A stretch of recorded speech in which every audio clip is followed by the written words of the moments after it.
नमस्ते दोस्तों, स्वागत है आपका मसाला पॉपकॉर्न चैनल पर, जहां हम दुनिया भर की फिल्मों को आसान हिंदी में समझाते हैं। तो ये मूवी शुरू होती है नल को दिखाते हुए, जिसे एक प्लेनेट पर कैद करके रखा गया है। बताया जाता है कि इस प्लेनेट पर सारे ही उसके बच्चे हैं, जिन्हें सिम्बियोट कहा जाता है। ये सिम्बियोट्स जिन पर नल हुकूमत करने के साथ साथ जुल्म भी किया करता था। नल के जुल्म से तंग आकर सिम्बियोट्स ने एक प्लान बनाया और अपने ही बाप नल को कैद कर दिया।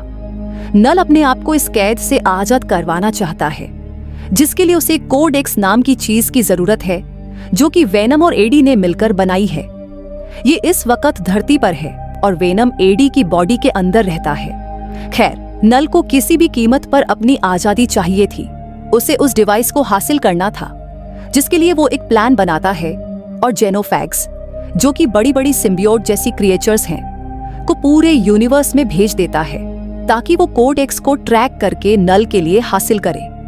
लेकिन ये काम इतना आसान नहीं है। जेनोफैग्स कोड एक्स को तभी ट्रैक कर पाएंगे जब वेनम सिम्बियोट पूरी तरह से एडी की बॉडी को अपने कंट्रोल में ले लेगा। अब हमें एडी को दिखाया जाता है, जो एक बार में बैठा किसी से बातें कर रहा था। अचानक उसके पीछे एक पोर्टल खुला, जो उसे अपने अंदर खींच ले गया। मालूम हुआ कि वो अब एक दूसरे यूनिवर्स में पहुंच चुका है। इस यूनिवर्स में भी वो इस वक्त प्लेनेट अर्थ पर ही है।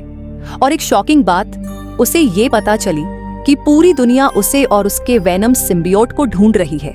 लेकिन यहाँ पर एडी और वेनम ये फैसला करते हैं कि वो न्यूयॉर्क जाएंगे और एक खास आदमी को ब्लैकमेल करेंगे, जो इस सारी सिचुएशन से उन्हें बाहर निकाल सकता है। अब इससे पहले कि ये लोग इस शहर से निकल पाते, ये दोनों देखते हैं कि कुछ लोगों ने मासूम डॉग्स को पकड़ा हुआ था, जिन्हें वो फाइटिंग कंपटीशन के अंदर ले जाने वाले थे। इन डॉग्स की जान खतरे में थी। उन्हें बचाने के लिए एडी और वेनम उन लोगों से लड़ने लग जाते हैं। वेनम के लिए इन आम इंसानों से लड़ना कोई बहुत ज्यादा मुश्किल नहीं था। उसने बड़ी आसानी से सभी लोगों को अपने कंट्रोल में कर लिया और आखिर में उनके सिर भी खा लिए। जिसके बाद फाइनली इन दोनों ने उन गुंडों के चंगुल से डॉग्स को भी आजाद करवाया और अब ये तैयार थे न्यूयॉर्क के लिए निकलने को। रास्ते में देखने को मिलता है कि वेनम सिम्बियोट ने एडी की बॉडी पर पूरी तरह कंट्रोल ले लिया, जिसकी वजह से उसके आसपास मौजूद जेनोफैग्स को उनकी लोकेशन का पता चल जाता है। हम एरिया 51 को देखते हैं, जो एक अंडरग्राउंड फैसिलिटी है। इस फैसिलिटी के अंदर देखने को मिलता है कि एक लेडी साइंटिस्ट ने बहुत से सिम्बियोट्स को कैद करके रखा हुआ था, जो वेनम के साथ ही यहाँ धरती पर आए थे। यहाँ लेडी साइंटिस्ट के साथ हम एक सोल्जर को भी देखते हैं, जो सिम्बियोट्स पर स्टडी करने के लिए आया था। वो ये जानना चाहता था ये सिम्बियोट्स धरती पर क्यों आए हैं और वो हमसे चाहते क्या हैं। लेडी साइंटिस्ट जेनोफैग्स और सिम्बियोट्स के बारे में बताने लगती है, जो किसी पैरासाइट की तरह किसी दूसरी क्रिएचर के साथ रह सकते हैं। इस टाइम साइंटिस्ट ऐसी क्रिएचर की तलाश में है जिनके साथ ये सिम्बियोट्स अच्छा रिलेशन बना ले, लेकिन अभी तक वो इस मिशन में कामयाब नहीं हुई। यहीं पर अब लेडी साइंटिस्ट को खबर मिलती है कि उन्हें एक ऐसा आदमी मिला है जिसका सिम्बियोट के साथ पहले से ही काफी अच्छा रिलेशन है। लेकिन ये आदमी उनके साथ कोई खून प्रेट नहीं कर रहा। वो उन्हें सिम्बियोट्स के बारे में ज्यादा इंफॉर्मेशन नहीं दे रहा, ना ही उनसे बात कर रहा। मालूम होता है कि ये आदमी इसलिए बात नहीं कर रहा क्योंकि जिस सिम्बियोट के साथ उसने अपने आप को सिंक किया था, उस सिम्बियोट ने उसे मरने के लिए अकेला छोड़ दिया। यहाँ पर लेडी साइंटिस्ट इस आदमी को एक और सिम्बियोट देती है ताकि वो इसके साथ रिलेशन बना सके। साथ ही वो उसे ये भी बताती है कि ये सारे सिम्बियोट्स नल नाम के एक क्रिएचर के बच्चे हैं। नल ने अपनी बेइज्जती के चलते इन सिम्बियोट्स को मारना चाहा, लेकिन सिम्बियोट्स ने बगावत की और मिलकर नल को ही कैद कर दिया। अब नल उस कैद से आजाद होना चाहता है, जिसके लिए उसे कोड एक्स की जरूरत है। समझ लो, वो कोड एक्स उसकी जेल की चाबी है और वो कोड एक्स किसी एक सिम्बियोट ने बनाया है। लेकिन जितने सिम्बियोट्स मेरे पास हैं, इनमें से किसी के पास भी कोड एक्स नहीं है। और उसी कोड एक्स को लेने के लिए नल ने बहुत सारे जेनोफैग्स को धरती पर भेजा है। इधर हमें तो पता है कि वो कोड एक्स वेनम सिम्बियोट और एडी के पास है। अब सीन दोबारा वहीं पर शिफ्ट होता है जहां हमने देखा था कि वेनम और एडी सफर करते हुए थे। वेनम ने एडी की बॉडी पर पूरी तरह कंट्रोल लिया था और उसी की वजह से एक जेनोफैग्स ने उन्हें ट्रैक कर लिया। वो अब जैसे ही उन पर हमला करने के लिए उनके पीछे आता है, यहाँ हमें मूवी का एक बहुत ही जबरदस्त शॉट दिखाया जाता है जिसमें वेनम, सिम्बियोट और जेनोफैक्स का सामना हो रहा है। ये लोग एक प्लेन के ऊपर लड़ रहे हैं। इनकी लड़ाई ज्यादा देर नहीं चल पाती क्योंकि जेनोफैक्स प्लेन के इंजन में आकर मारा जाता है। लेकिन इस इंसिडेंट से एक अच्छी चीज ये हुई कि वेनम होशियार हो गया। वो ये जान गया कि जब भी वो एडी की बॉडी पर पूरी तरह कंट्रोल करेगा, कोई ना कोई जेनोफैक्स उसे ट्रैक कर लेगा। इसलिए अब उसने एडी की बॉडी को कंट्रोल करने से बचना शुरू कर दिया और ये बात उसने एडी को भी बता दी। ये कहते ही वेनम ने एडी को प्लेन से नीचे धकेल दिया और उसे बचाने के लिए खुद किसी पैराशूट की तरह उसके ऊपर ढाल बन गया। अब एडी को तो ज्यादा कुछ पता नहीं था कि वो क्रिएचर जिसने उस पर हमला किया वो कौन था और आखिर वो चाहता क्या था। यहाँ पर वेनम एडी से बताता है वो क्रिएचर जेनोफैक्स था जिसे नल ने भेजा है। असल में नल कोड एक्स लेना चाहता है जो उसकी जेल की चाबी है और वो चाबी हम दोनों ने मिलकर बनाई है। लेकिन अगर हम दोनों में से कोई भी मर गया तो वो चाबी खत्म हो जाएगी। एडी कंफ्यूज्ड था कि उसने कोई कोड एक्स तैयार किया ही नहीं। तब वेनम उसे सारी पुरानी कहानी सुनाता है जिसमें उन्होंने कोड एक्स बनाया था। अब यहाँ ये बातें करते हुए वो कुछ सोल्जर्स के हाथों में पड़ जाते हैं जो किसी ऐसे सिम्बियोट को ढूंढ रहे थे जिसने किसी इंसान के साथ लिंक बनाया हो ताकि वो उससे बात कर सके और जान सके कि उनका धरती पर आने का मकसद क्या है। एडी खुद इतना ताकतवर नहीं था।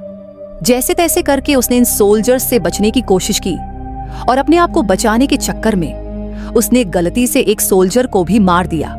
उसकी ताकत हमेशा से उसका सिम्बियोट ही रहा था, लेकिन अब सिम्बियोट उसके ऊपर पूरी तरह कंट्रोल नहीं ले सकता था क्योंकि अगर वो ऐसा करता तो कोई ना कोई जेनोफैक्स उन्हें ट्रैक कर लेता और उनके लिए मुसीबतें और ज्यादा बढ़ जाती।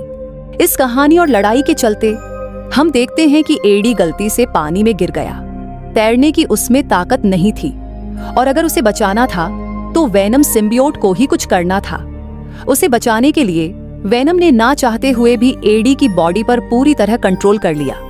इसकी वजह से काफी सारे जेनोफैक्स उन्हें ट्रैक कर लेते हैं। अब यहाँ इससे पहले कि जेनोफैक्स उनके ऊपर हमला कर लेते, वेनम और एडी होशियारी दिखाते हैं। पानी से निकलने के फौरन बाद वेनम एडी की बॉडी को छोड़ देता है जिसकी वजह से जेनोफैक्स उन्हें ट्रैक नहीं कर पाते। झुंझलाहट में वो जेनोफैक्स यहाँ काफी सारे सिम्बियोट्स को मार देता है जो एडी और वेनम के पीछे पड़े थे। एडी तो मौका पाकर यहाँ से भाग चुका था, लेकिन वो कितना भागता, यहाँ उसकी किस्मत उसका साथ देती है और उसे एक फैमिली मिल जाती है जो रोड ट्रिप पर निकली हुई थी। वो फैमिली एडी को लिफ्ट दे देती है और बताती है कि ये लोग एरिया 51 पर रुकने वाले हैं क्योंकि इन्हें बहुत सारे एलियंस को देखना है। ये फैमिली एडी को खाने के साथ साथ जूते भी देती है क्योंकि एडी के पास इस वक्त जूते भी नहीं थे। इस तरह ये फैमिली फाइनली एडी को लास वेगास छोड़ देती है।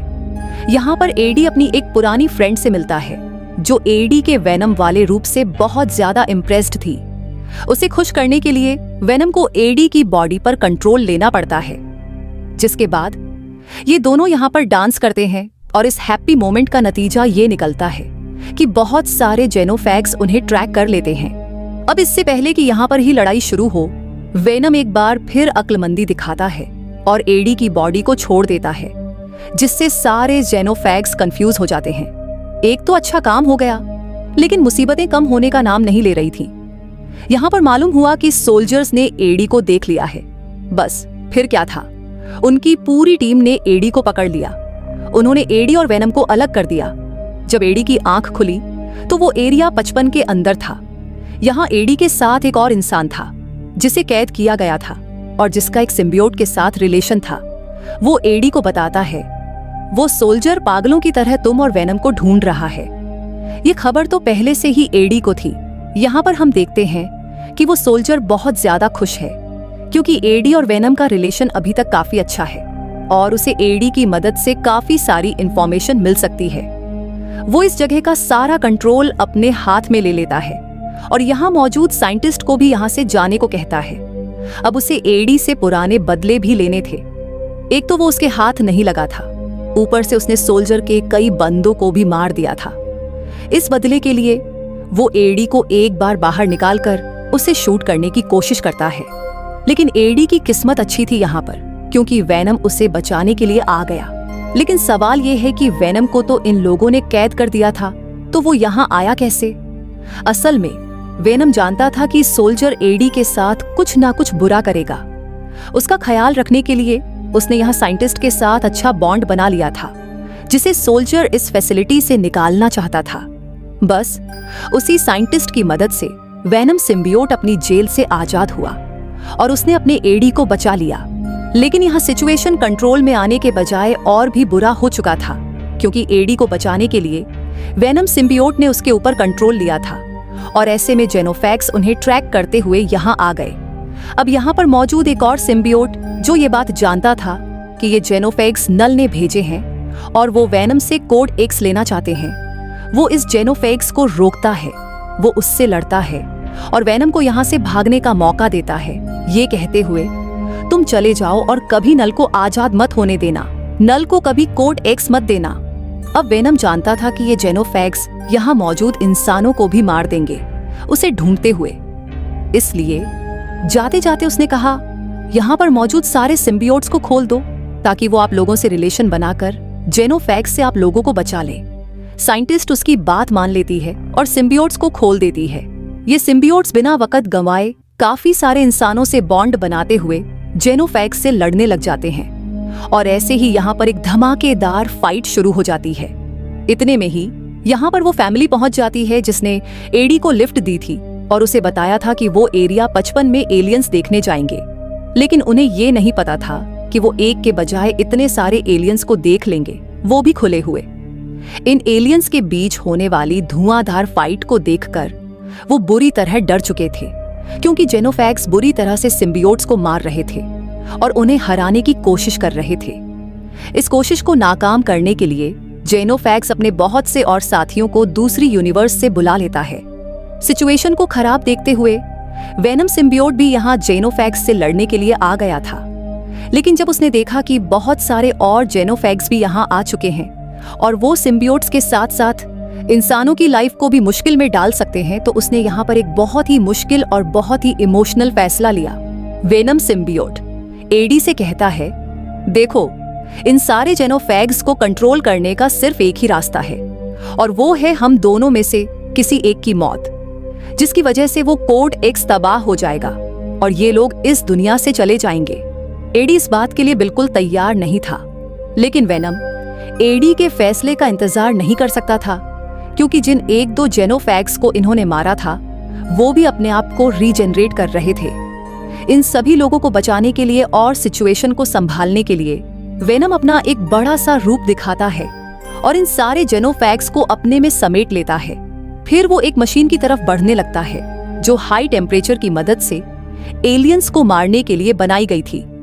इस मशीन को एक्टिवेट करने का काम साइंटिस्ट को कहा गया था। सारे जेनोफैग्स के साथ साथ वेनम भी उस मशीन में जाता है और साइंटिस्ट उस मशीन को एक्टिवेट कर देती है। इसकी वजह से वहां एक बहुत बड़ा ब्लास्ट होता है और ऐसे ही जेनोफैग्स के साथ साथ वेनम भी माना जाता है। यहाँ काफी सारे लोग बेहोश हो जाते हैं। जब एडी को होश आया तो उसे मालूम हुआ कि उसका दोस्त अब जिंदा नहीं बचा। ये सुनकर एडी उदास हो चुका था। उसे इस खबर ने भी तसल्ली नहीं दी थी कि अब उस पर लगाए गए सभी झूठे सच्चे इल्जाम खत्म कर दिए गए थे और वो इस दुनिया में अपनी नॉर्मल लाइफ जी सकता था।